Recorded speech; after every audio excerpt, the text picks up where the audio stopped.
The internet is filled with many passionate fanbases, groups of people that take extreme pride in their devotion to particular communities and franchises. But sometimes, love can cause humans to act in all sorts of irrational, illogical, and delusional ways. In this compilation video, we're going over 3 communities that went way too far, detailing the very worst incidents that they have to offer. From the Brony community to anime weebs to VTubers, nobody is safe from the insane hijinks that fanboys get up to. So without further ado, let's get into it.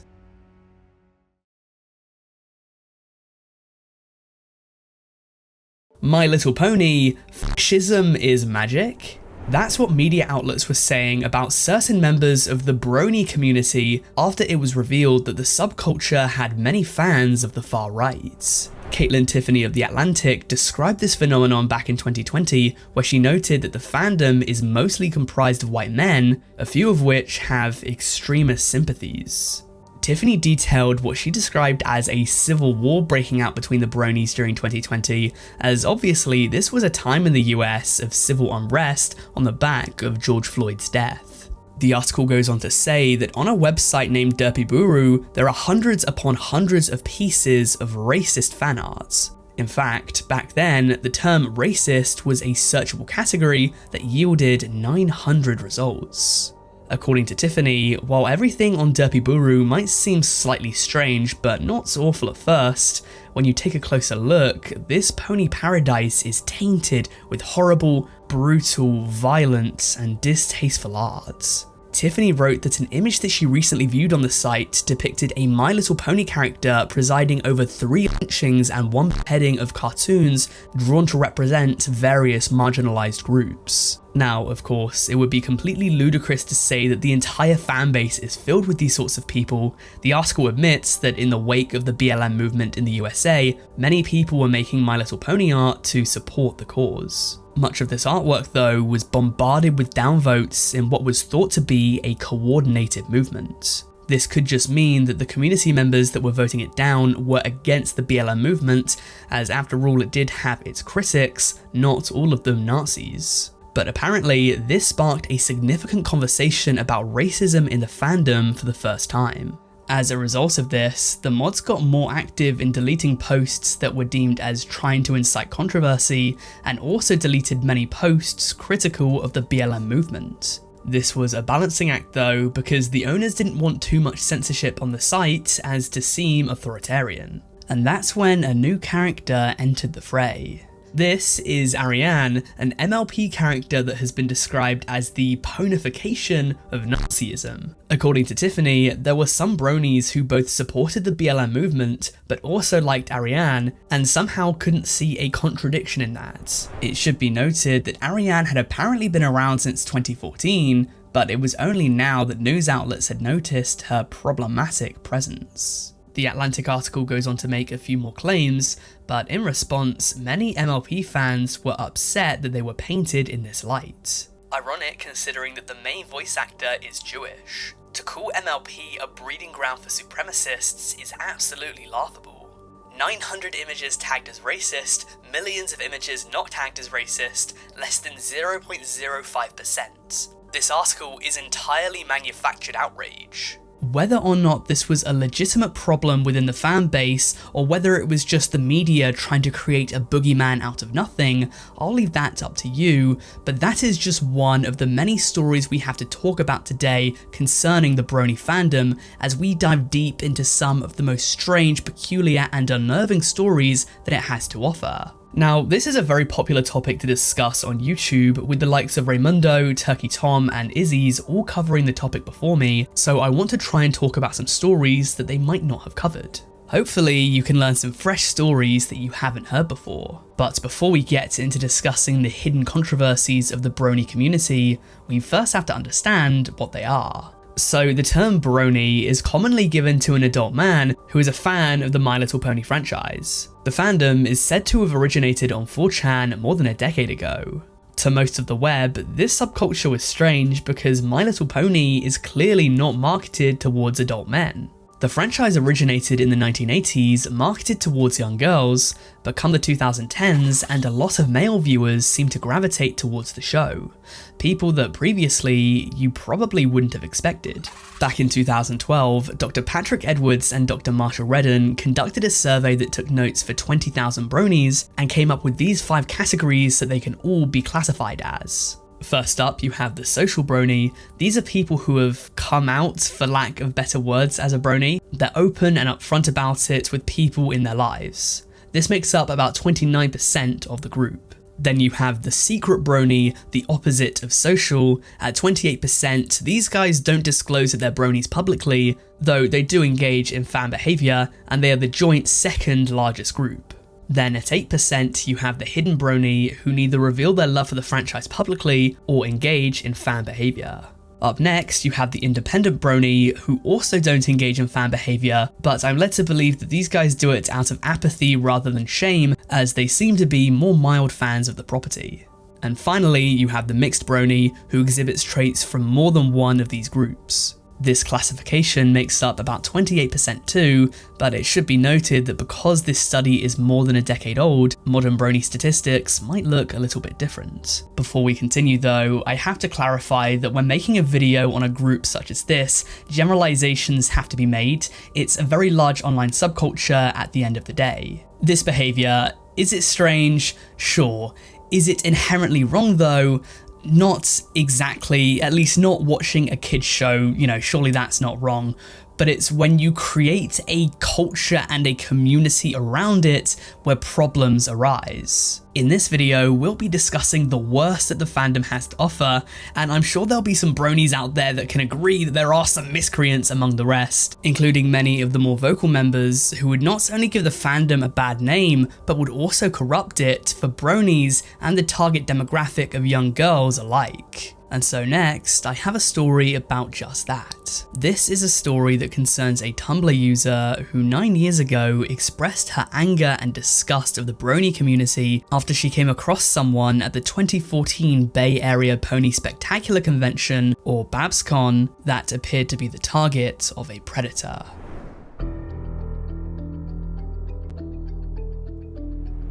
According to a Daily Dot article that summarised the story, it involves an 11-year-old girl who is attending the event with 3 members of her family.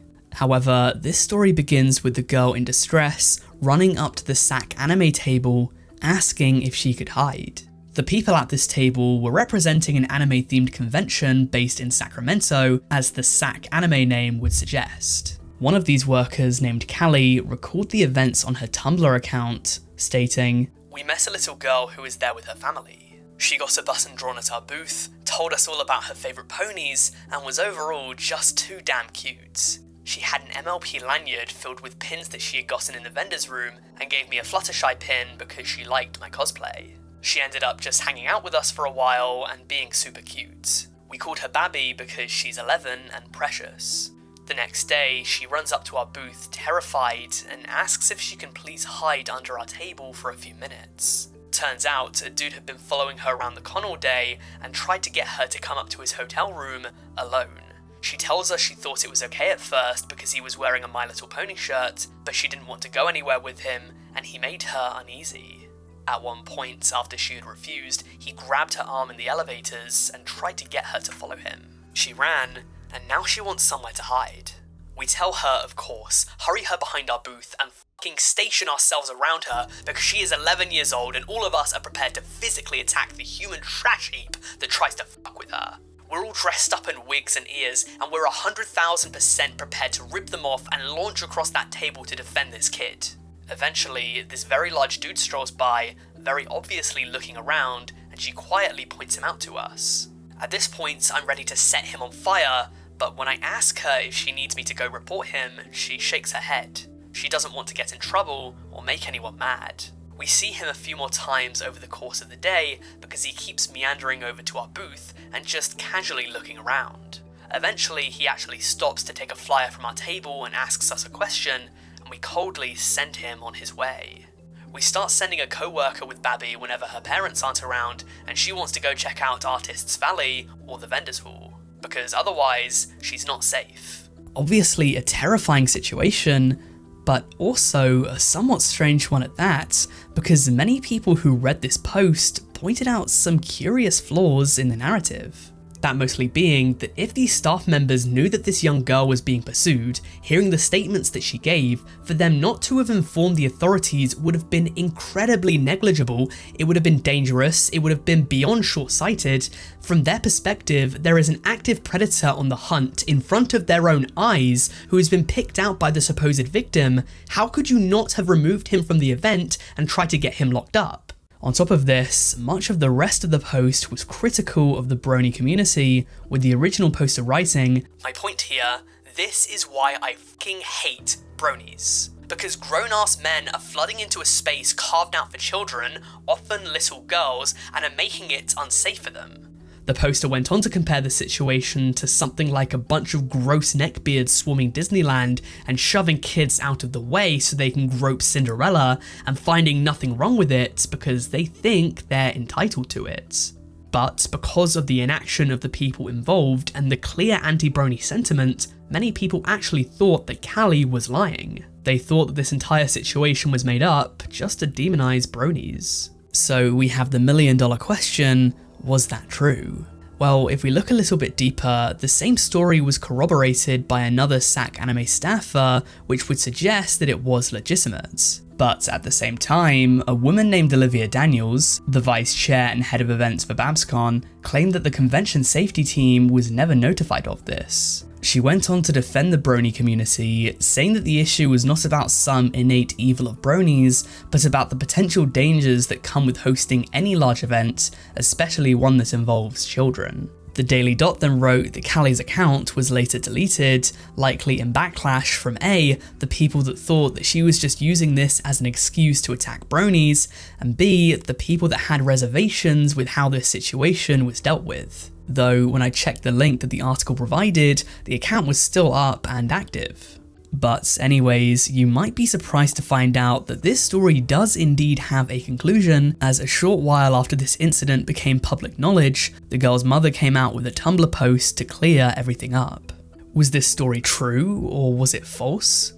Well, it was a bit of both. I'm sure by now you're screaming at your phone or laptop, where was the family in all this? I mentioned them at the start, but I didn't discuss where they were during this alleged harassment. So this family is comprised of the mother, her adult daughter, her grandson, and her minor daughter. A bit complicated, but if I'm not mistaken, this woman's grandson is older than her daughter. I think that the grandson is the son of the adult daughter, and then there's just a huge age gap between the adult and minor daughter. I might be mistaken, but that is my understanding. Now, the mother and adult daughter apparently have some sort of disability, which was why they struggled to keep up with the grandson, who was almost 16, and the 11-year-old daughter.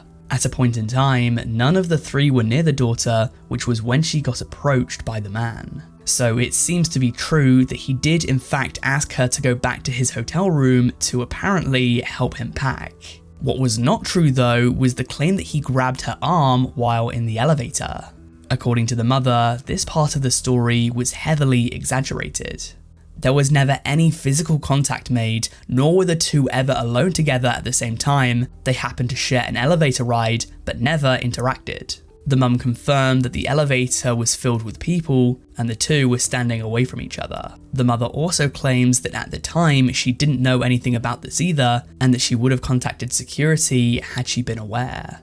Nonetheless, what was done, and she apologised for the original poster's anti-brony rant. Obviously, the protection of children is at the forefront for every parent who has a kid who enjoys the My Little Pony franchise. Critics of bronies will say that it's a bit of a safety concern to have a bunch of grown adults and children highly interested in the same franchise. And in September 2023, this safety concern would once again make headlines after a My Little Pony branded children's snack would open up a terrifying rabbit hole.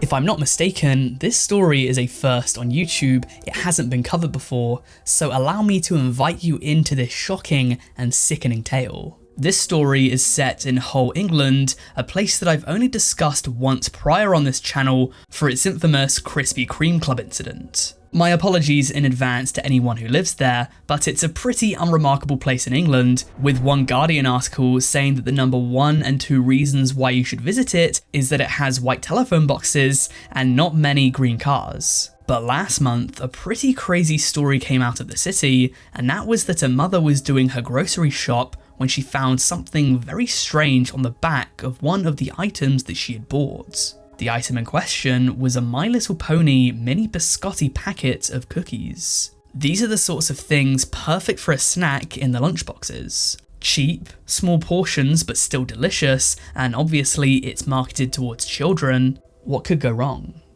Well, the answer might shock you. The unnamed Yorkshire mother of 3 discovered a web link on the back of the cookies, which when typed onto the computer led her to a website full of CP.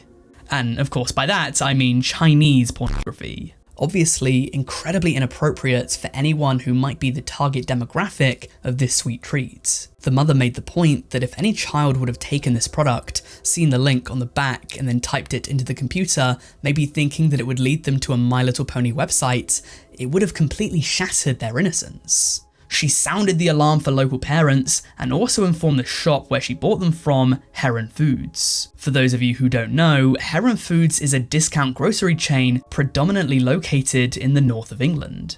Heron Foods naturally ordered a product recall on the cookies, with a spokesperson coming out to say, "We've been working with the supplier to ensure this product is recalled across all our stores nationwide. Customers should return the products to their nearest Heron Foods store for a full refund."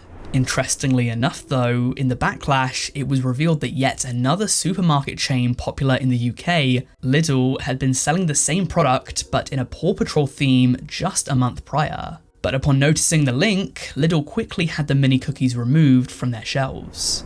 There was criticism thrown at Heron Foods by local parents who admitted that they should have acted earlier. Of course, there were many questions asked in the fallout of this. Who was behind it? What were their intentions? When did this start? Where were they located? Why were they doing it? And how were they getting away with it? So as it turns out, the news article that I found which reported on this stated that public records show that the URL domain on the packaging is currently registered to a person in Lianyungang, China. Previously, it belonged to the manufacturer of the My Little Pony products, a sub-brand of Appy Food and Drinks named Appy Kids Co. Listings of the company house website showed that Appy Food and Drinks was dissolved in June 2022. Lidl's recall notice referred to the URL being compromised. Therefore, we can assume that this was likely a rogue individual, or at least, we hope he's rogue. We can also assume that this had been going on for upwards of a year, and this mysterious Chinese person probably took some sort of sick pleasure in doing it, as it was a laid out plan, intentional from the start. It goes without saying that many bronies might see themselves as outcasts. Many in the past have been mocked or ridiculed for their love of the franchise. But what happens when it all gets a bit too much? What happens when the bronies fight back?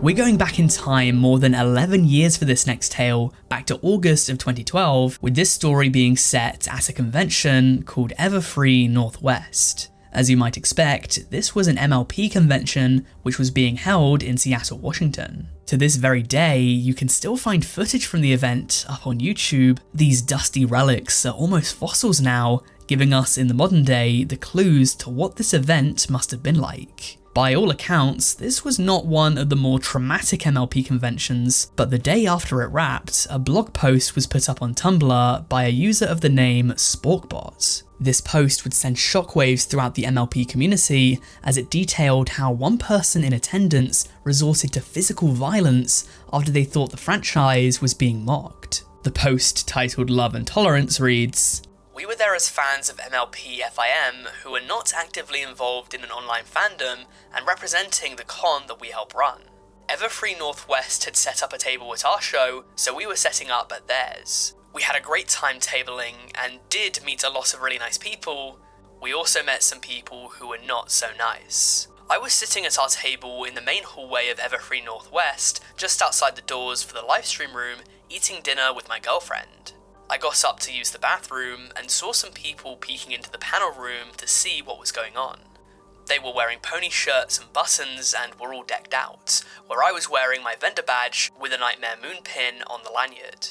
Maybe I wasn't obvious enough of a pony fan, I don't know, but I leaned in, smiled big, and said quite sarcastically, "Oh, you don't want to go in there, those guys are strange. They like a kid's show about talking horses." You know, to break the ice, and to have some friendly fun poking fun at ourselves for being at a ponycon.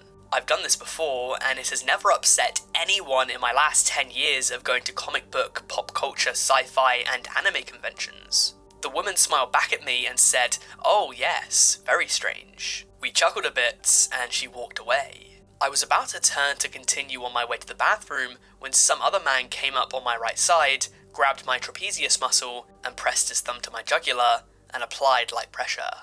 Basically, the Vulcan nerve pinch. I'm blind in my right eye, so this already took me by surprise and set me on edge. I was led to believe by his actions that this kid knew what he was doing because he found my jugular quite easily and applied enough pressure to imply the threat of further violence. For added context to what I'm about to describe to you, I'm a trained and state-licensed security officer who is currently employed at the largest tourist attraction in Oregon. I'm not that big of a guy. I'm 5'8" and I have a lean but muscular build. He was probably about 5'10" or 5'11", just tall enough to look down at me, which he did. He squared himself up and said, "Did I just hear you call a brony strange?" I maintained my relaxed body posture and did not respond physically to his threat in an intent to show that I was not scared of him and that he did not threaten me. "Yeah," I said slowly and clearly with a tone that implied, "So what if I did?" He smirked and said, "I don't think that's funny." "Okay," I responded, again making it clear by my tone that I was not threatened by him. "I don't like that. I don't think it's funny at all." And as he said those words, he slid his hand up my neck, wrapped his fingers around my throat, and squeezed. This is when I took physical action. I grabbed his wrist tightly with my right hand, pulled it off my throat and away from my body to the left to throw him off balance. I pushed away with my left hand and stepped back with my left leg as I let go to blade my body away from him and make myself a smaller target. I pointed with my right hand and yelled, "No, you do not joke about that." Immediately, I turned and left for the bathroom. I was amped up on adrenaline and ready to destroy this guy, but I didn't need to, nor did I want to.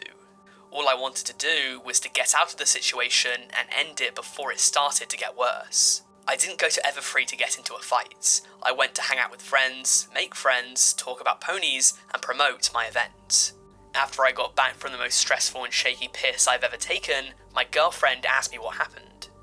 I explained it to her, and she said that she had told a different story to his friends as he walked away. Concerned that this would reach ConOps and put a bad mark on the relationship between our two events, I decided I would tell them about what happened before they heard something that was not true.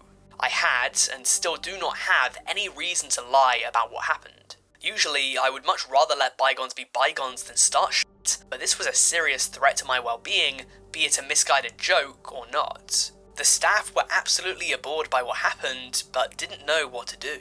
I was bounced around to many staff members until I was finally put in touch with the head of staff. I introduced myself and my organisation to him and explained what had happened. I gave as good of a description as I could to him and went on with my evening. About an hour later, the kid came back to the side of the con that we were in. I went to ConOps and pointed him out. They grabbed a security guard and they confronted him. The security guard was very unprofessional and seemed annoyed that he had to help at all. He was also horribly misinformed and presumably undertrained, as he insisted that in order to remove the guy from the event, we would have to call the police. All you need to do is confiscate his badge, inform registration, and inform him that if he returns, he risks facing charges of criminal trespass. But that is neither here nor there. The two of them went to confront the kid, and I went back to my table to draw with my friends. A few minutes later, the head of staff returned and informed me that the guy who choked me would like to apologise. I told him I would accept and followed him to the room where the guy was. The young man put his hand out for me to shake, introduced himself, and said that he was sorry. I did not immediately shake his hand, nor did I immediately accept his apology. I told him how his actions made me feel threatened and were not appropriate for any situation, as a joke or otherwise. The staff security guy interrupted and said, yeah, he knows, he's been informed. I looked at him and continued my conversation with the kid. The security guy talked over me again. I turned to him and said, thank you, I appreciate your help and everything you've done for me tonight, but I'm talking to him, not you, and I'm accepting his apology, so I would appreciate it if you would let me speak. He shut up and looked down, scoffing to himself. At this time, I reiterated my point to the guy who choked me once more and offered my hand for him to shake. I introduced myself and accepted his apology, making sure that he understood the gravity of his actions and that criminal charges could have easily been pressed. And that's my story of the time a brony choked me, a fellow fan of My Little Pony Friendship is Magic, because he overheard a stupid joke.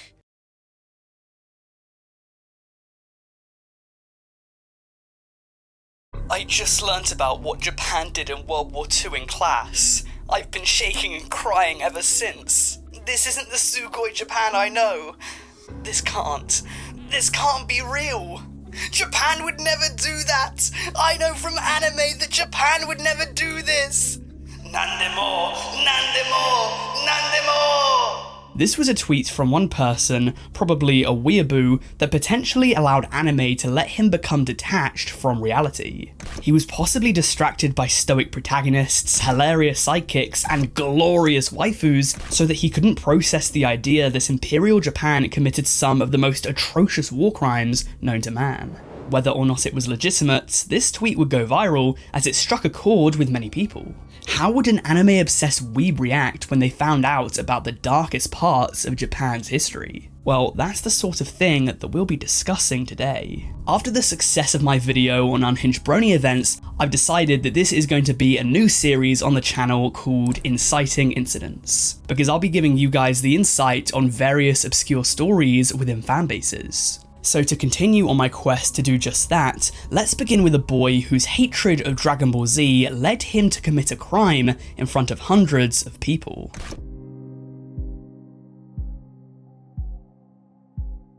The year was 2010. The location, Christchurch, New Zealand. More specifically, at a convention called Christchurch Armageddon. By all accounts, this convention seemed to be going to plan. Judging by various videos uploaded to YouTube, this anime convention was fairly typical. Nothing too out of the ordinary for anime fans. But then came the event that would change everything, and leave the attendees in shock and horror.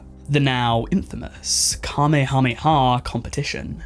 The rules were simple. All you needed to do was perform the best Kamehameha, and the audience would vote for you via claps and applause. For anyone that doesn't know what a Kamehameha is the most well-known finishing move in the Dragon Ball series. The chances are you probably saw the weeb kids in school using this move in the playground right before they ran off with their arms flapping behind their backs. Now this year, there was stiff competition to say the least. The likes of the Blue Spirit, the Mario Brothers, and the shirtless ginger guy were all competing, so it would take something absolutely extraordinary to progress and win the day. And that's when this character enters the fray. We'll call him Blonde Boy. Let's just cut to the chase, shall we? If you don't know what he's about to do, please let me know your predictions down in the comments. He's in this video for a reason. I want to know what you think that reason is. So yeah, make your guesses down below. So he's there, potentially with his friends it seems. They all appear to be around the same age, and I think one kid is even smirking, so he might know what's about to go down. They have the whole gang participating in this Kamehameha, and they need to unite and use the power of friendship to progress. Well, the blonde boy activates the power of fiendship instead, and then decides to whip out his anime antenna and proceeds to urinate all over the stage. The audience of this event are understandably flabbergasted that they've just witnessed this PP prank, and after the stream has ceased, the blonde boy walks off the stage. Obviously, this put a damper on the whole event, and these days, people are more likely to remember this boy's urination machination than whoever had the best Kamehameha. And this all begs the question, why? Why did the blonde boy whip out his sushi sword in front of hundreds of people and take a leak? Well, many people theorized that it was in protest. Within a Reddit thread where people spoke about the incident, a user said, "Back in the day in the Western anime fan scene, there was a lot of hate for DBZ and its formulaic approach in the face of many fat neckbeards who insisted their subtitled bootleg DVDs of Love Hina were the height of intellectualism. It's speculated that this guy is enacting a sort of really poorly thought out protest. And to this very day, that seems to be the best explanation we have so far. But if you thought that guy was the worst anime hater out there, you would be sorely mistaken. In fact, throughout my research for this video, it seems as though the show Love Live has some of the most unhinged fans in the entire anime community. Our next story concerns one such fan who had an extreme and violent distaste of other enjoyers of the show.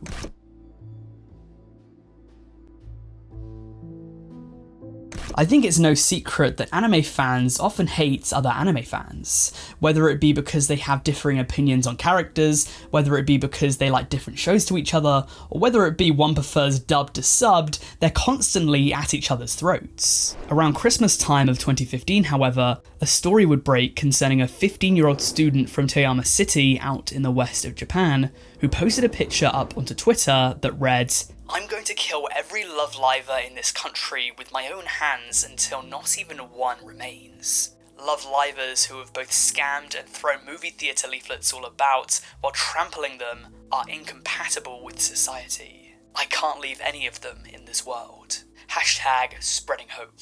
Unfortunately, nobody ever archived his Twitter handle on the Wayback Machine. However, I was able to find what seemed to be a second account of his, which later tweeted, "Well, looks like the cops are here," indicating that the police were able to track him down and put him in custody.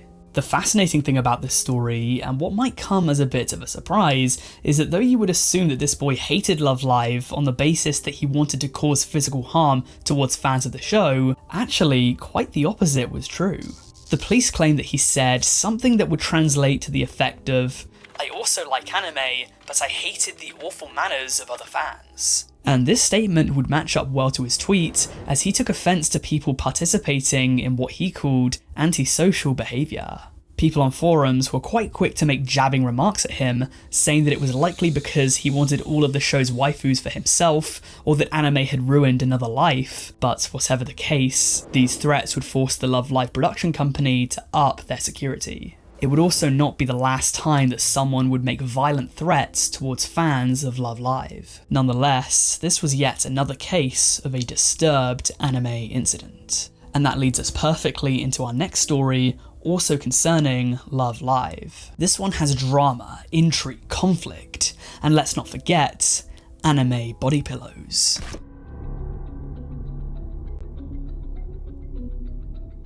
This tale takes us back to the year 2019, with the story breaking on anime news sites in mid-September.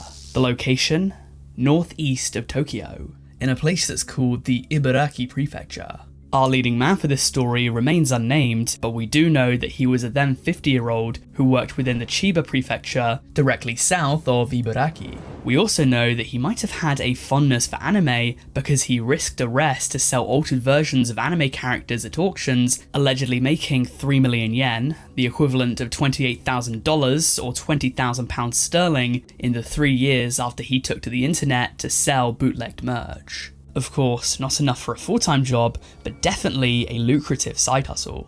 Though this action of selling merch that was not created by the studio or their associates violates the Japanese Copyright Act. This act allows authors to control the economic rights of adaptation and how that adaptation is monetized, and this law is taken very seriously in Japan. According to various sources, they claim that the potential penalty for intentionally breaking this law could be upwards of 10 million yen, equivalent to $66,000 or £54,000, as well as potentially facing prison time upwards of 10 years. Would this man see the full wrath of the Japanese courts and lose the next 10 years of his life?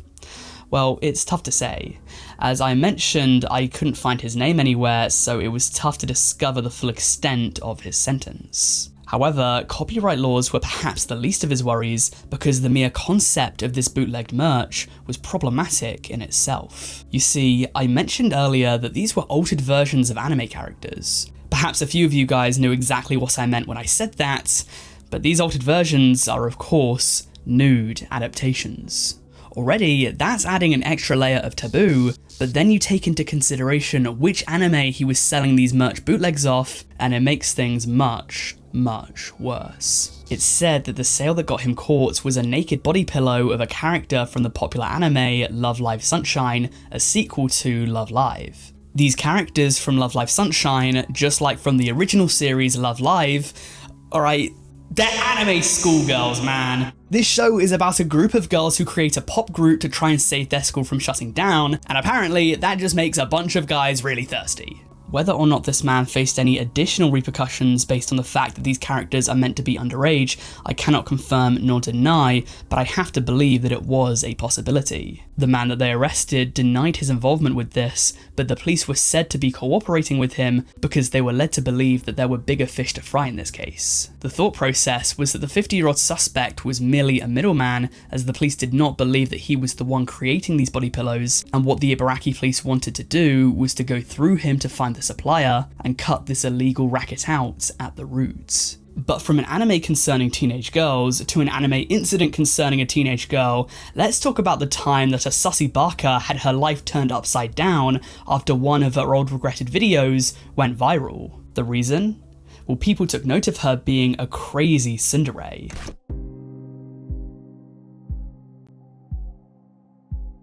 This video might ignite an old stored memory in your mind because its popularity was quite extreme all those years ago. In case you haven't seen this though, please allow me to give you some context before we play the clip. Essentially, a tsundere is an archetypal anime character, typically female, who acts quite coldly, perhaps even aggressively towards their crush, masking their inner feelings of love and adoration behind a facade of hostility. In this case, the tsundere girl did a very good job at portraying this sort of character. Perhaps even a little bit too good. Oh, Senpai, hey! I didn't know you walked this way. We're right in front of your house. I wasn't looking or anything. I just happened to be walking by. It'd be creepy to know where you live. Stupid! What was I walking by for?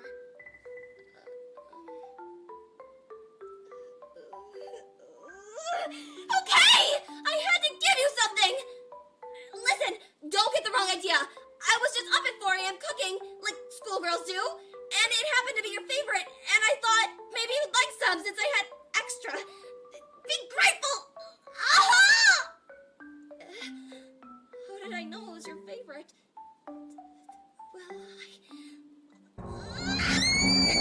So upon first glance, this might seem like a somewhat normal video, a little bit weird, but nothing too out of the ordinary, at least by today's standards.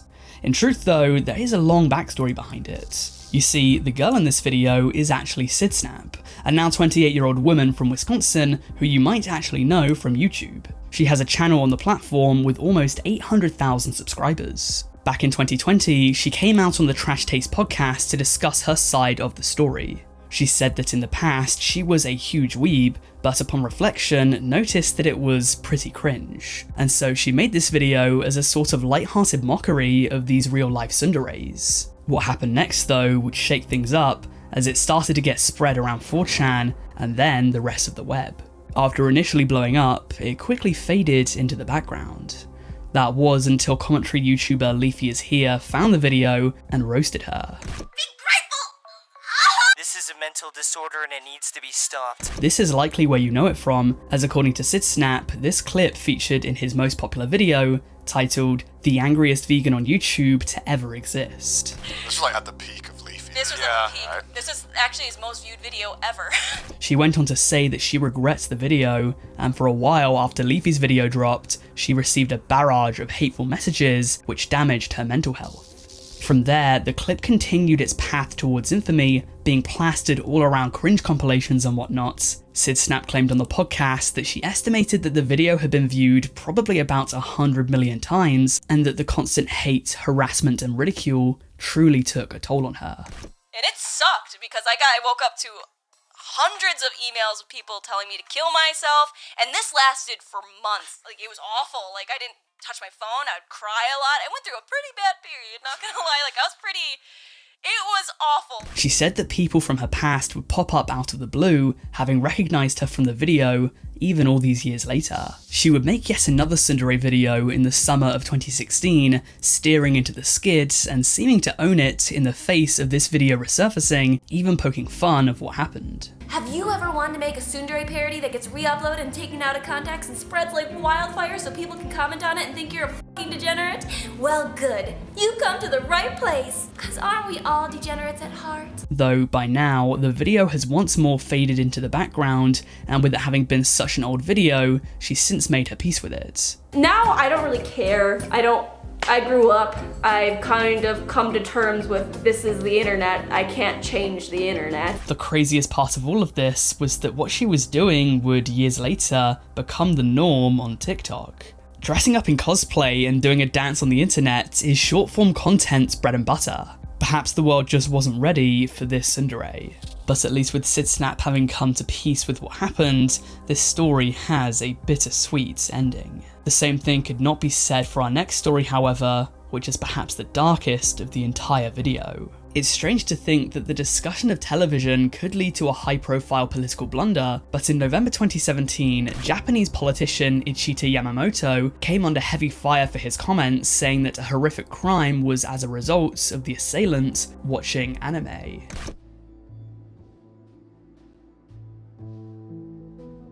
Stop me if you've heard this one before. The person did it because they watched horror movies and played violent video games. Yeah, that old chestnut was used once again here, but compared to most instances where someone would say that, this one was for a much darker reason. This is Takahiro Shiraishi, a then 27-year-old who was living in a place called Zama within the Kanagawa prefecture, located roughly 50 kilometers southwest from Tokyo and home to roughly 130,000 people. It was there, in Zama, where he would commit some of the worst acts imaginable. As between August and October 2017, he would murder 9 people. This was comprised between 1 male and 8 females, all between the ages of 15 and 26. Later being given the name the Twitter Killer, as he used Twitter to lure his victims into his apartment. Truly, it's tragic that this happened. Many of these victims already had thoughts of ending it all. Many of them were already in a vulnerable state, not even to mention that many of them were very young, not even fully grown adults yet. Many people thought what happened afterwards though was of no help to anybody, as Japanese politician Ichita Yamamoto came out to blame this on violent video games and anime. Yamamoto is an experienced and high-ranking politician, being a member of the House of Councillors for 23 years and having served as the Minister of State for Okinawa and Northern Territory Affairs under the now deceased Shinzo Abe. However, upon Shiraishi being arrested, the politician stated, "To put it simply, I think Shiraishi did this as though he was playing a video game. He's become unable to differentiate the world of reality from fiction. Recently, there are anime with bizarre, grotesque stories like what he did. I feel he has been heavily influenced by them." This was despite the fact that there was no substantial evidence that Shiraishi was an obsessive fan of anime. And therefore, many people were riled up because this baseless accusation was saying that A, people who enjoy violent video games and anime were unhinged lunatics that couldn't separate reality from fantasy, and B, it was getting in the way of an actual constructive dialogue being formed. There are a multitude of twisted reasons why someone might want to become a serial killer. In the case of Shiraishi, it seemed as though, among other things, he had given up on life and didn't fear the consequences for his actions. "If they hadn't caught me," he said, "I would regret nothing." He also stated that after his first murder, the rest were easy. At no point though did he even mention anime, and this is from a person who otherwise said a lot to the police and courts, even defying his own defense attorney, saying that his actions were of his own accord and winding up on Japan's death row because of it. In response to the backlash against Yamamoto, he profusely apologized, saying, "There's not a single concrete connection between the deaths and anime. To the people involved in anime production, as well as anime fans, I would like to say that my statement was incredibly impolite and entirely out of line for the head of the Liberal Democratic Party's Cool Japan Committee. I count myself as an earnest manga and anime fan. I deeply regret my careless words, and all I can say is that I made a huge mistake. I will take proper care never to make such baseless comments again. Moving on, it's known that anime fans throughout the world are renowned for caring about power levels. There have been many a heated argument about which anime character would walk away victorious in a hypothetical fight between two rivals. But what happens when these hypothetical fights are instead real? What happens when instead of them being between anime characters, they're between anime fanboys and haters?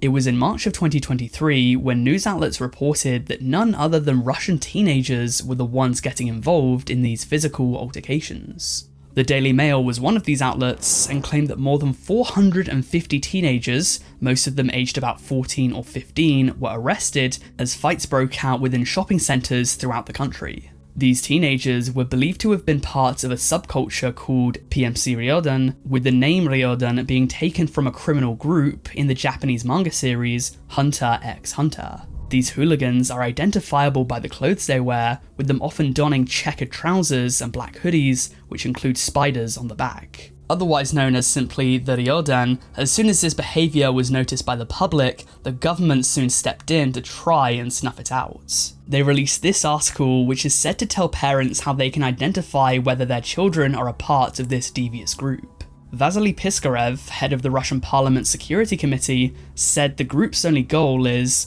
to destabilise through our youth. According to the Daily Mail, some others said that the arrested teens should be sent to the front lines in Ukraine. It wasn't just the government who had their eyes on this new subculture though, as the group had many enemies, namely a counter-movement called the Anti-Ryodan. Apparently the Ryodan have several names for these groups, calling them Ofniki, which apparently translates to football hooligans, and Gopniki, which is a Russian term for a person belonging to a violent working-class subculture. One Ryodan simply referred to them as bold motherfuckers wearing Adidas. An easy equivalent for any UK viewers is that the members of this counter-movement seem to be like roadmen or chavs. Wasters that think they're tough because they have a balaclava on and hang out in numbers. Though, unlike UK roadmen, these Russian ruffians must have at least half a dozen brain cells because news outlets report that their attacks are meticulously planned out. Throughout Russian cities such as St. Petersburg, Novosibirsk and Tolyatti, these gangs have been organising attacks on the Ryodan, with these fights and skirmishes hilariously being plotted on a war map. I'm under the impression that the red is the Ryodan, who appear to be making gains westward, especially in the south. Perhaps they'll eventually launch an offensive to capture the Burger King. We'll have to wait and see. Though, while I joke, some of these incidents have been no laughing matter. Most of these skirmishes have been said to be akin to schoolyard scraps, but some members of these groups have been taking things much too far. As it's been reported that there have been weapons brought to some of these fights, there have been some anti-Ryodans who have been recorded cutting people's hair with a knife, and there have even been links between anti-Ryodan groups and white nationalism. It was in these fights that the Ryodan were given their PMC nickname, which is an acronym for Private Military Company. Apparently, after the fights had initially gone down, people witnessed the Ryodan tapping into their anime powers and going Ultra Instinct on their rival groups, who often had more and older members. This humiliation, however, kicked things up a notch, with the anti-Ryodan groups now having a point to prove, and from there, it all blew up. This subculture later spread to Ukraine and Belarus, before seemingly disappearing altogether. Since the summer, news on these subcultures has become a lot more quiet, and so whether these scraps are still ongoing is as much a mystery to me as I'm sure it is to you.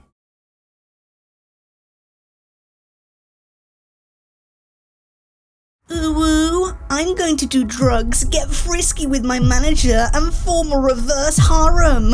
Kawaii! That's something that could have been thought by a VTuber named Ron, who in late 2023 was exposed as an absolute deviant after her VTubing agency came out to announce her termination from their service within a post that has received 6.9 million views. The announcement of her termination sent shockwaves throughout the VTubing community simply because the alleged extent of what this seemingly innocent VTuber was doing. Don't allow her appearance to deceive you, my dear viewer. This person is an absolute freak. Idol came out to say that on the 28th of November 2023, they had terminated Ron's contract. The reason being that she had violated her contract by engaging in activities that were both harmful and dangerous to her, as well as the company. Those activities included, but were not limited to, misuse of controlled substances while live, soliciting fans while live for private offline meetings, accepting gifts from fans in person worth thousands of dollars, and conducting a secret relationship with a member of the idol management team. Let me reiterate, this person is doing drugs. This person is meeting up with fans, taking their gifts and their money, and sneaking around with her company's management. The VTubing community went into a spin because of this. Keep in mind that Riro had only joined her agency roughly 9 months prior. However, some sort of inner demon must have possessed her to go right off the deep end, because somewhere along the way she decides to form a harem. I'm not joking, form a harem and outline the rules of how this was going to go down. This is a pretty well-known story in the VTuber world, but I know that a lot of my audience really isn't clued up in this sort of area. Let me say that as far as I know, as far as the evidence has been placed in front of me, this is 100% legitimate. Riro's gonna say it's not, but as of what we've seen so far, it seems very likely that this is not faked. Her harem requirements were as followed. No minors. Love the Riro. Don't get jealous, but Riro can get jealous. Riro is Mina no Adairu for my Stardusts. Whatever the fuck that means. Be respectful and tactful with Riro. Riro chooses if some wish comes true or do something mild instead. Keep in mind that Riro, if I'm not mistaken, speaks Japanese as her first language. At the very least, it's not English.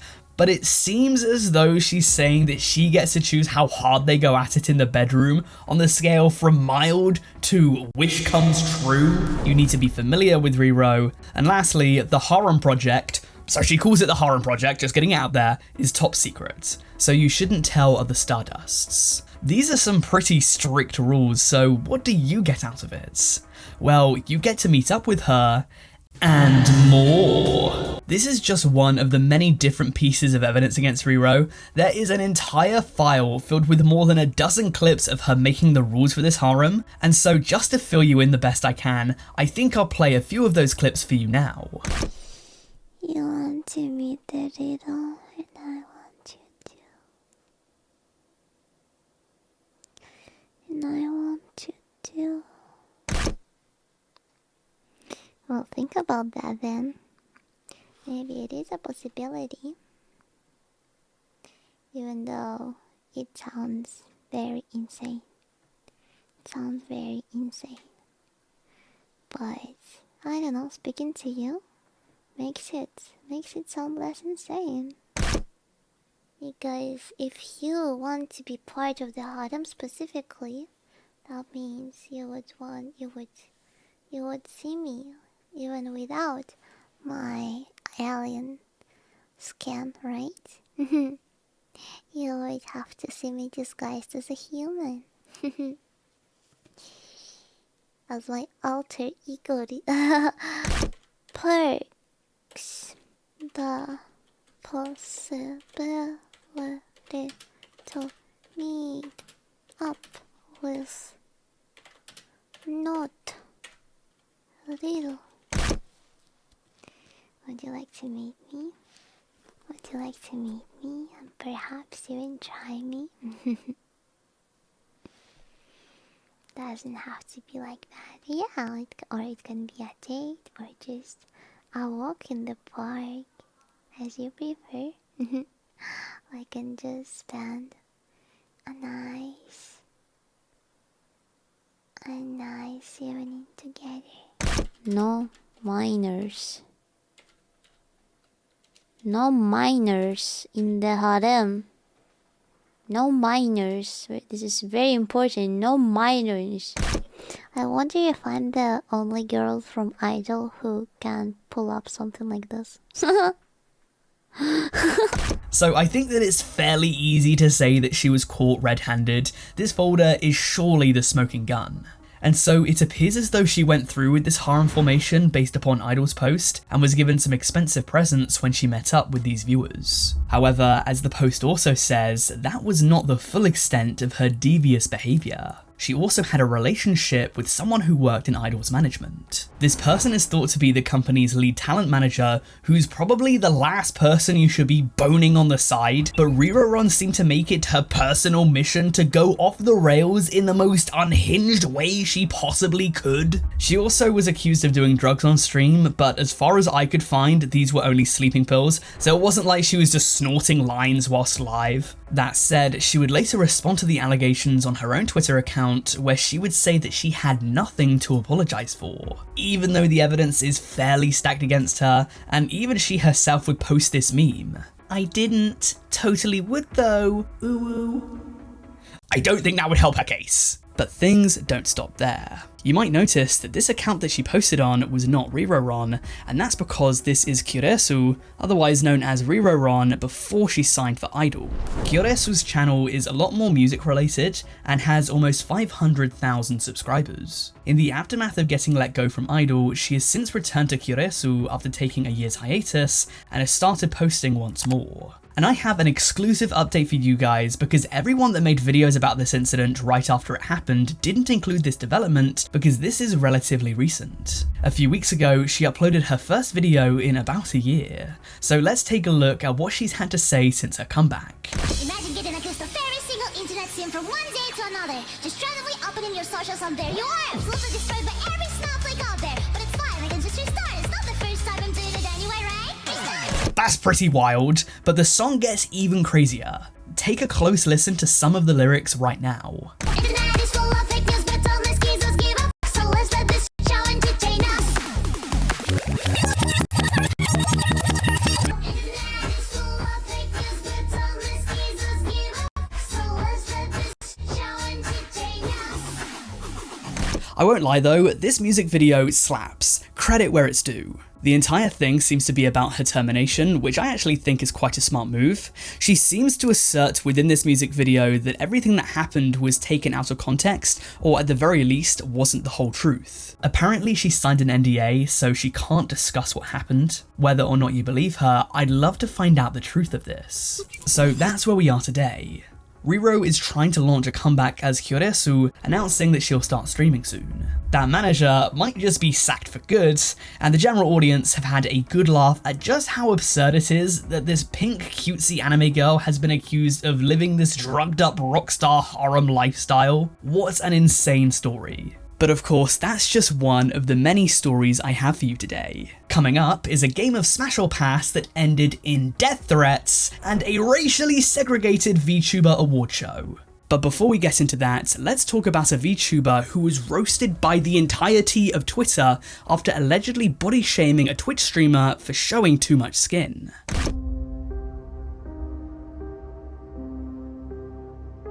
This story can be traced back to just shy of a year ago and began with a creator called Eurochan who posted this. I woke up and found someone on Twitch.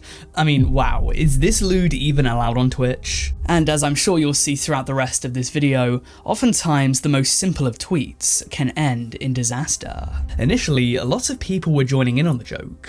They were cracking up, making wiseacre remarks about how this woman's breasts look more like two inflatable beach balls than boobs. But very soon, people went in to defend the streamer. More than 2 million views later, and a lot of people who saw this tweet decided to unsheath their sword and declare war on Eurochan, who was accused of body shaming her. Chat, this chick was like, is this allowed on Twitch? And was laughing at every comment that was like body shaming this chick because she had big titties. Oh yeah, there was a chat. I don't know if you've seen Techie show this one girl on Twitch. She's just a girl who plays like MMOs all the time, and her boobs are ginormous, and she just sits there and plays games. And she's really sweet. And she's really nice. She's very fucking kind. And so this one VTuber was like, wow, I can't believe I opened Twitch and this is the first thing I saw. That's crazy. You see, this creator, known online as SKUwu, is just like that. The people mad at this tweet were under the impression that this appears to be her natural form, and therefore a lot of critics had a massive problem with Eurochan because physical features can't be changed and therefore shouldn't be the subject of mockery. Whether or not this is natural, I don't really want to speculate, I'm just giving you guys the arguments for and against. I should also mention that this is very different to a VTuber because SK, barring any surgery, is stuck with her form. A VTuber avatar, on the other hand, is custom made. It's a lot easier to redesign them. Therefore, what might be acceptable for SK Uwu would not be acceptable for a VTuber avatar. People started by saying that Yuri-chan should just get back to streaming, showing a screenshot of her Twitch account. There are only a handful of replies that have been saved from this viral tweet, and these showed that some of the people that were discussing it were in fact defending Yuri-chan, claiming that SK's cleavage was excessive. Then things got even worse, as Yuri-chan decided to start liking the replies that agreed with her. She liked this tweet by Sage the Witch Dragon, which read, "I like big boob, but not basketball sized." And this isn't even to mention that Yuri-chan wasn't exactly the most modest creator either. And she was also posted several times on Yuri-chan's Twitter with a mouth open filled with saliva, which seems to be quite suggestive. For that reason, a lot of people had a field day in making assertions that this was hypocrisy at its finest, and that Yuri-chan was merely jealous of SK. And bitch, like, you're just fucking mad that you don't... Shut up. Shut up. Let's be real. Let's be real. Not every VTuber look like their model, and she just mad. She's just mad, bro. Oh my god, I had to stop myself from being rude, but fuck, dude. So rude. That girl is just vibing and living her life, man. Flash forward till today, and she's nowhere to be seen. It appears as though this backlash was too much for Yuri-chan, and she practically vanished from the internet. Don't get me wrong, it's not like they were a very famous VTuber. The screenshot of their channel showed that they had only amassed 377 followers, but in my research, I discovered her Linktree and found that her Patreon, Instagram, Twitter, and Twitch are now all deactivated. Ladies and gentlemen, these are the stakes that we're dealing with. And speaking of ladies and gentlemen, let's discuss the identity of them in this next story.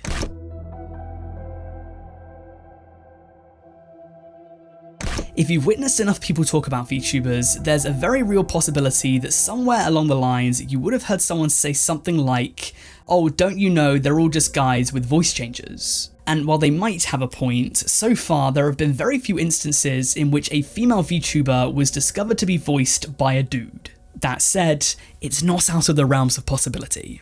It's apparently happened before, like when this Chinese VTuber allegedly dumbfounded this other guy.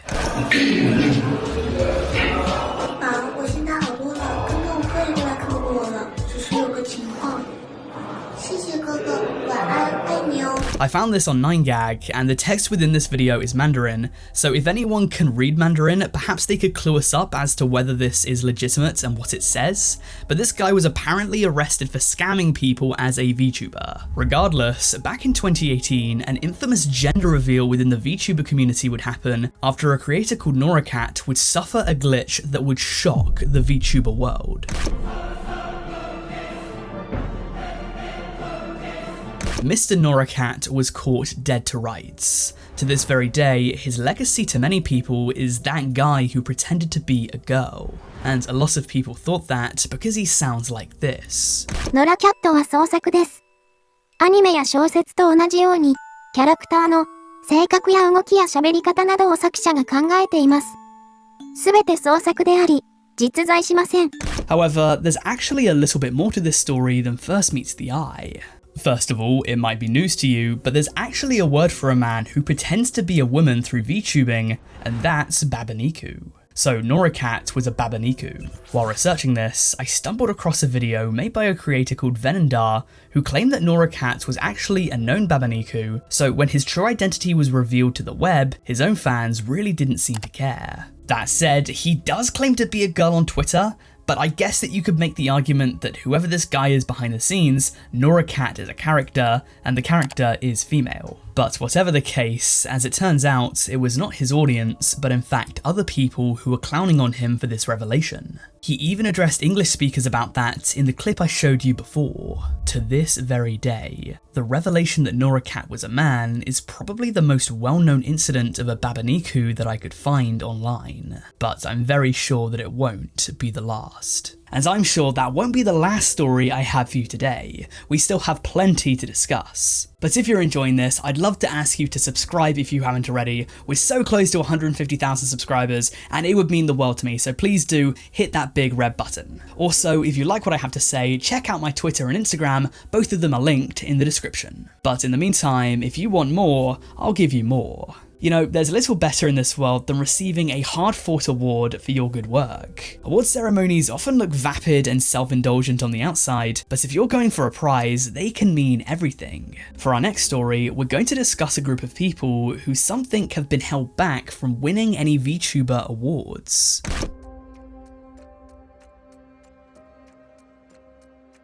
Over the past decade or so, there's been a severe increase of award shows dedicated towards content creators. From the Streamer Awards to the Streamies, it makes sense that within an industry as large as content creation, that there would be plenty of awards to go around. Except to me, apparently. Unless there's an award for most prepubescent mustache, I think I'm going to go empty-handed for the next few years. But controversy hit the internet a few months ago now for an award show that some people thought was stoking online racial tensions. That being the Black VTuber Awards, a show announced in early February 2024. As you might be able to guess from its name, this is an award show for Black VTubers, and only Black VTubers. No other races are allowed to participate. And as you might expect, that upset a lot of people who heard the news. Instantly, this ceremony was the subject of criticism, with people saying that this was an award show built on segregation. The argument being that if there was any other award show that gave out awards exclusively to people of a particular race, some people would possibly call it racist. Defenders of the Black VTuber Awards said that the reason why this award show had to exist was because Black VTubers don't seem to be on a level playing field compared to VTubers of other races.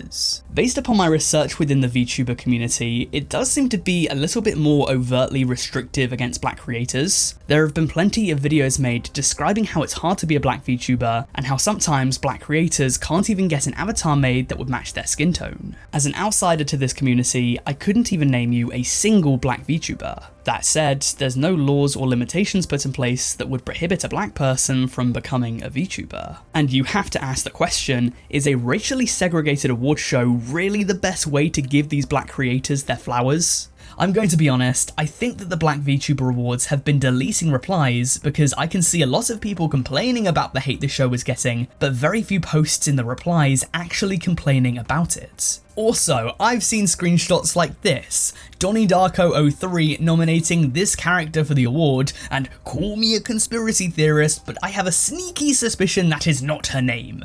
That said, there was one person who was pretty active in the replies, a VTuber called Navi. He has just shy of 5,000 subscribers on YouTube and describes himself as a demonic catboy VTuber. Navi was adamantly against this award show, making the point that Black VTubers are not excluded from other award shows for the craft. He said that people wanted to be different and quirky so bad, comparing this award show to a 1960s segregated event. Then Navi did something absolutely wild. To show the contradictory nature of the Black VTuber Awards, Navi decided to make a post announcing the White VTuber Awards. It appears as though people were not happy with this, because shortly after these events, another VTuber called Alira made a video calling Navi's post an extremely racist joke. You really went out of your way to make this horribly racist joke.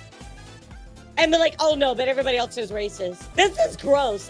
The fact that they do not have an understanding of why this is racist is what is the scariest thing to me. There may have been some other crazy replies, but as I said, I have an inkling that a lot of these were deleted shortly after. So was this a way to highlight and applaud Black VTubers for their work, or a regressive and needlessly divisive call for self-imposed segregation? I'll let you be the judge of that as we move on to our next story. That story being of a woman who was the judge, jury and executioner in a game of Smash or Pass that led to one of the largest, most needless kerfuffles in VTubing history.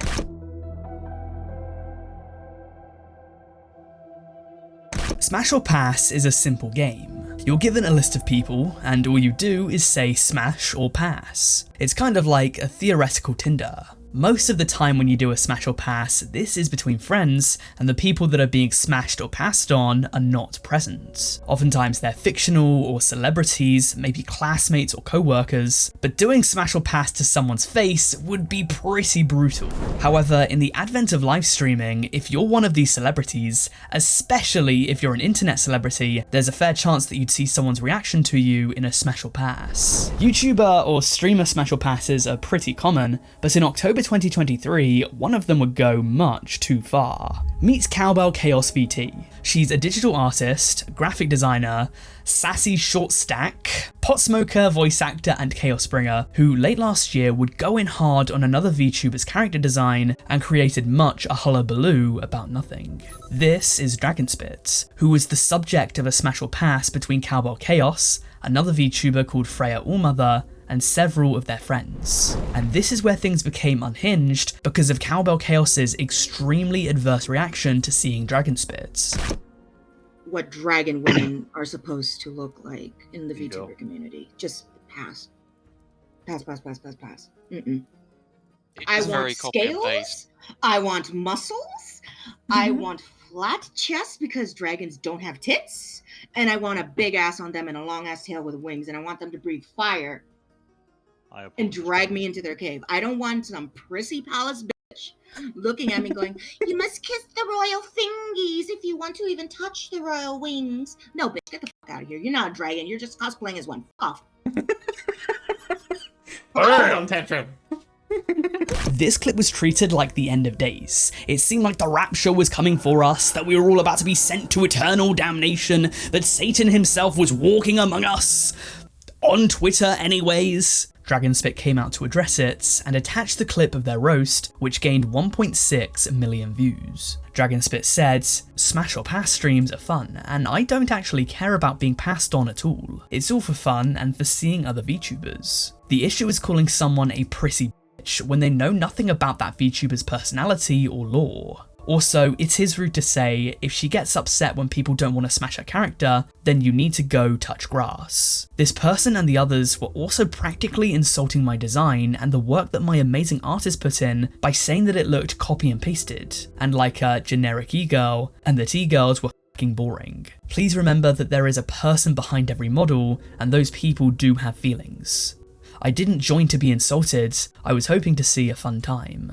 Don't be like this. Especially when on a live stream with the person watching. Thank you for coming to my spit talk." And this was when things got taken up a notch, because while some people involved in this stream apologised, for example, Freya Allmother came out to take accountability, saying that she felt bad for this relentless bullying, the main culprit on the other hand, Cowbell Chaos, dug her heels in and defended her actions. She said that though she's sorry that Dragonspit felt bad, her opinion as a stranger shouldn't matter. And after being called out for what seemed to be an apathetic response, she steered into the skid even further, saying that the apology was only for Dragonspit to accept and nobody else. And this is when things became cuckoo bananas, because Cowbell and a few of her friends from the original stream, not all of them, you'll notice it's only about half of them, would come out in a follow-up stream to address the controversy, saying this.